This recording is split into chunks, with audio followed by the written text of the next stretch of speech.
teach me how to love you in regards to the perspective from a woman is to understand who I am, what I am, what I want to do, and then cultivate that. And I think sometimes in relationships, we just don't take the time. We're so busy just kind of like just doing that we don't necessarily always look into each other to find out. To be the teacher. To be the, right. Yeah. So it's like sometimes I think the enemy gets us caught up in autopilot and then it causes us to get distracted, that we don't be the catalyst or the safe space for our partners. When he asked me to speak to women, unfortunately, I think that the absence of fathers has caused there to be an understanding gap of what it's like to learn about how to handle a man. Also, because of the absence of fathers from men, then men haven't learned how to be good teachers. And so they come to the relationship with a lot of expectations, like, I expect you to already know how to handle me, so handle me that way or whatever. And unfortunately, like we always say, most things that a woman learns about a man, she unfortunately learned from a woman.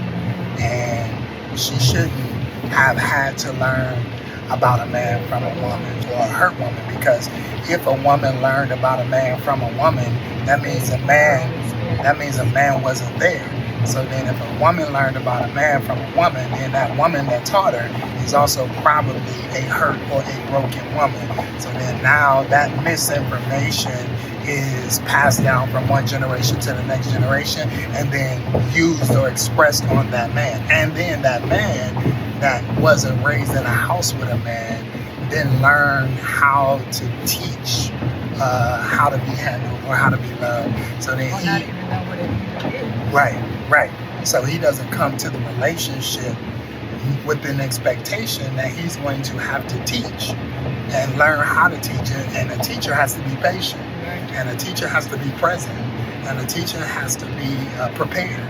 And so a man that doesn't come to a relationship understanding he's going to have the responsibility to teach, then has a lot of expectations without a lot of education or a lot of information on how to get those expectations met. And most of the time, men just have the basic, you know what I'm saying? Like, you have levels in education, tiers, and it's like they have just the basic. Oh, I'm just going to provide, because that's what I know most men do. That's what I saw. I'm just going to make sure the lights is on, the bills are paid, and things buy like that. Buy your stuff. Right. And then I'm just going to go down in the basement and just relieve myself, but not understanding that his presence has to be felt in his marriage, with his family. And it's going to cause you to be uncomfortable with some situations, and there's some depth that you're going to have. And men sometimes they get together with other men for the camaraderie. Yeah. They need that. But in that moments of being together, what exactly is being discussed? What is exactly is being talked about? What is being modeled, so that you can take it back to your home and make sure that is being exhibited in the house? Yeah. Not just camaraderie, but what's being cultivated in those conversations.